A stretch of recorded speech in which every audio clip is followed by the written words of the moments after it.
The 25th of June, Jupiter, Thursday morning, 2026. A brief reading from the common Buddhist text, Guidance and Insight from the Buddha. Chief editor of this compilation is Dr. Mahadhamma Kosajan, other well known as Brahma Pandit.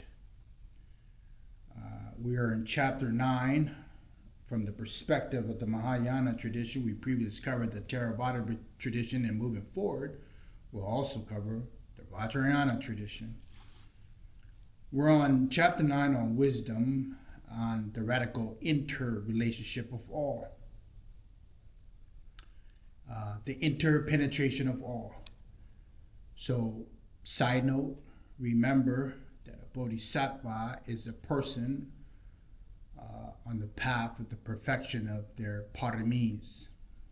And the difference here is Mahayana cites only 6 paramis, while the Theravada has 10.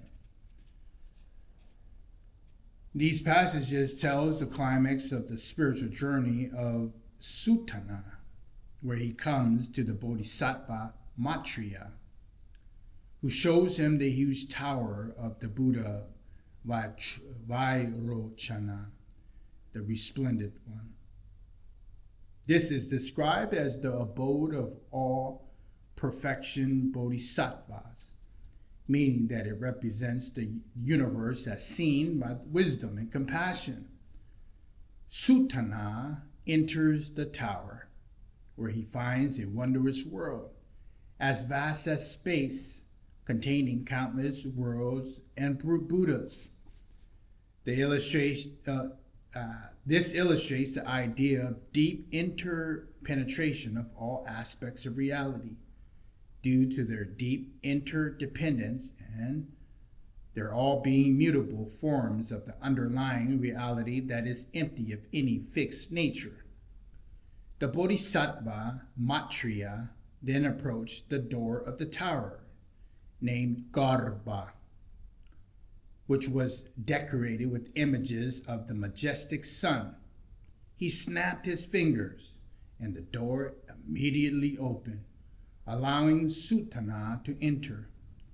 Sutana entered the tower with great joy, and the door immediately closed behind him. Just as it has opened, all of a sudden, he saw the tower as being immeasurably vast, like infinite space. The floor consisted of innumerable precious stones emanating the great light of the countless jewels, adorned with countless ornaments. Countless hundreds of thousands of wonderful towers were also seen inside it.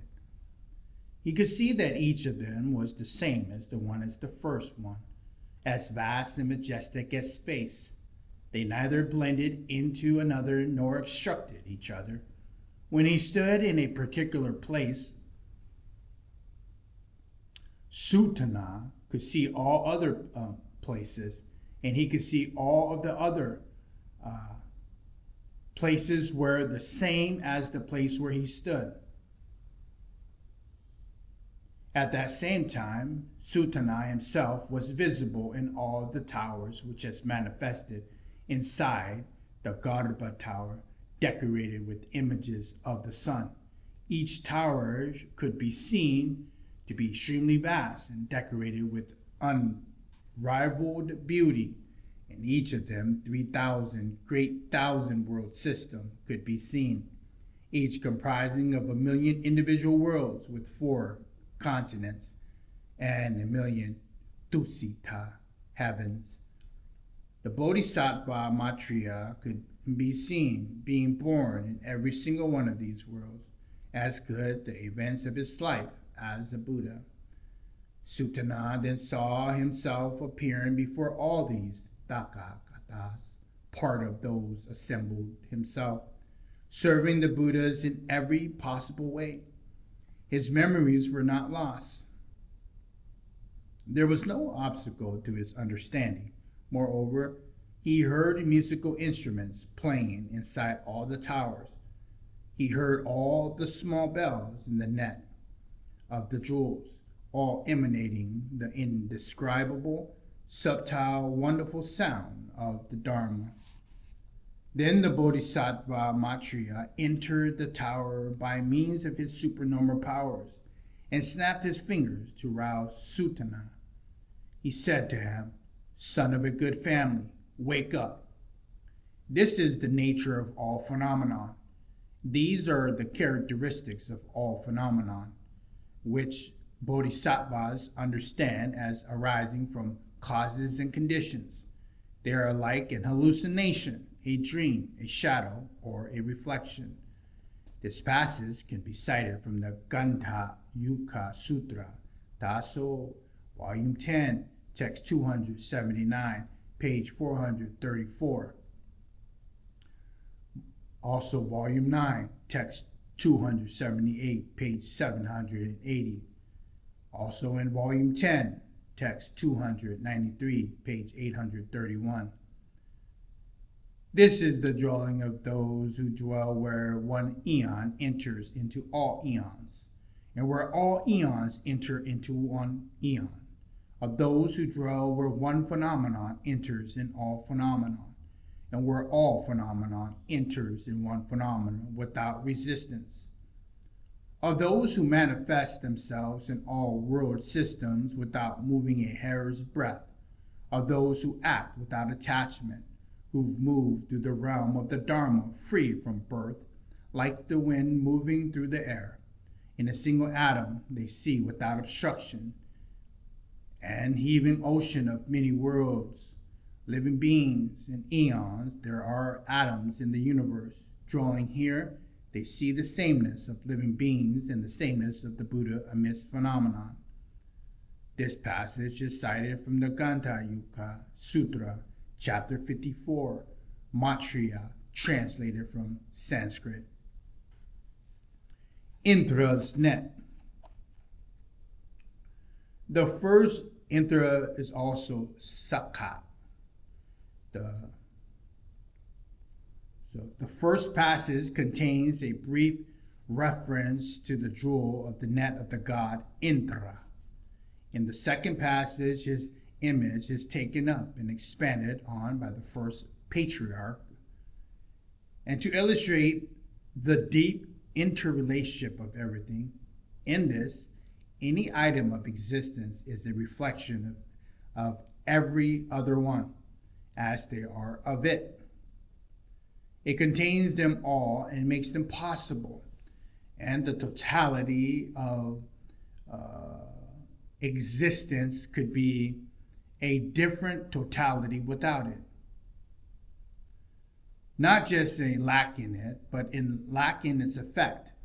Once and all are deeply interfused, yet not interfering with each other's particular nature. I might be wrong, but like a singularity.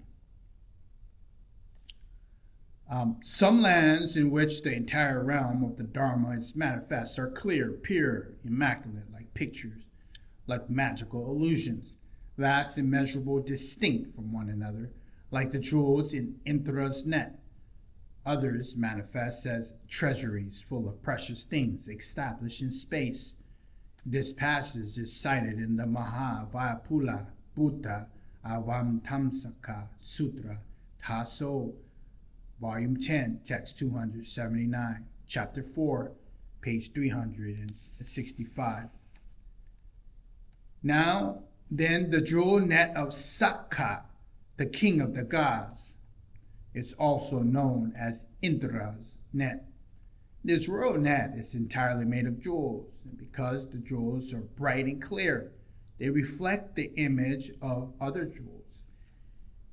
Infinitely interpenetrating each other, all of the jewels appear in each individual jewel, and in the same way, each individual jewel appears in all the other jewels at the same time.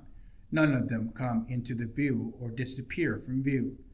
If we examine the jewel from both the southern or the southwestern part of the net, we will see that this single jewel reflects the image of all other jewels. and in the net as a whole. And in the same way, every other individual jewel in the net reflects this jewel at the same time.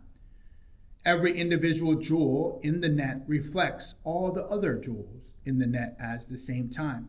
So too do all other individual jewels. In an infinite regress, it is the infinite within the finite. That is to say, the infinite number of images of all other jewels are simultaneously reflected in each individual jewel, manifesting a splendid, grand, and immense true reflection without causing damage to the jewel in which they are reflected.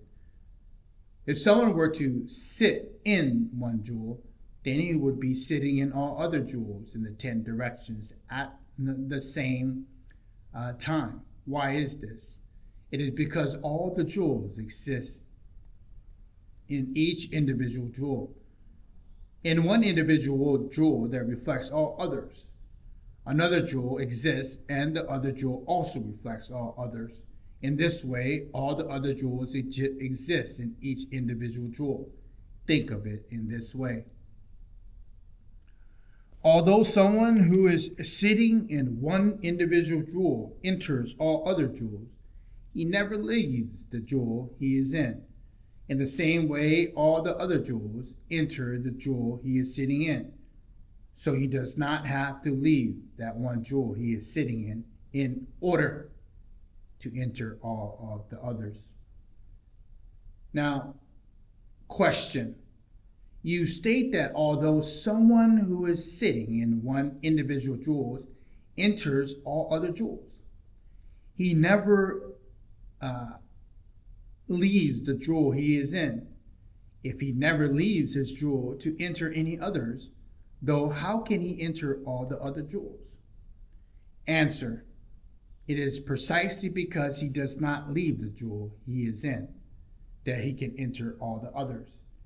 If he had to leave the jewel he is in order to enter all the others, then he would be able to enter all the other jewels. Why is this? It is because there is no other jewel outside the one he is in.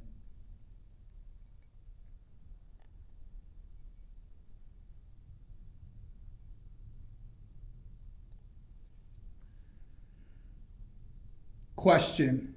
If there were no other jewels outside the one he is in, then the net is made of just one jewel. How then can it be said to consist of many jewels woven together? Answer. It is because the net is made by starting with only one jewel and then gradually adding one and more and more. Why is this? It is because the net can be woven by starting with one jewel.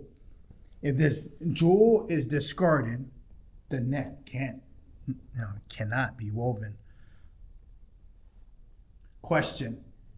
If there is only one jewel, how can the net be said to be woven? Answer. Many jewels are woven together to make a net. This means that only one jewel exists. Why is this? The one is the mark of the whole, which is composed of many. If the one does not exist, then the whole cannot exist either. This is why the net is made of only one jewel. All enter this one. Think of it in this way. Question. Although all the jewels in the 10 directions, excluding one, none entering on individual jewel in the southwestern part of the net. There, the jewels in the other parts are the net too. How then can the net be said to consist of only one jewel? Answer. All of the jewels in the 10 directions are one individual jewel in the southwest. Why is this? It is because one individual jewel in the southwestern part of the net is all the jewels in the 10 directions. If you don't believe that one individual jewel in the southwestern part of the net is nothing other than all the other jewels in the 10 directions, simply take some ink and make a mark on the jewel in the southwestern part of the net. You will see when that all of the jewels in the 10 directions have simultaneously become marked by ink. As all jewels in the 10 directions can be seen to be marked by ink, we can see that all of the jewels in the 10 directions are in one jewel. Think of this as wondrous analogy of the different kinds of phenomenon. Jewels only interpenetrate one another through their reflections. Their substances are different from one another. Phenomenon are not actually like this because they are interpenetrating one another in their very substances. This is cited from Tranquility and Insight, Meditation in the Five Teachings of the High-Yun, Daso, Volume 45, Text 1867, Chapter 5, page 513 through 500 and C10. I will leave off today on the short reading on wisdom on chapter 9, on the perspective Mahayana tradition, as we pick up on the next one on treatise on the Golden Lion. A common Buddhist text reading from the Guidance and Insight from the Buddha.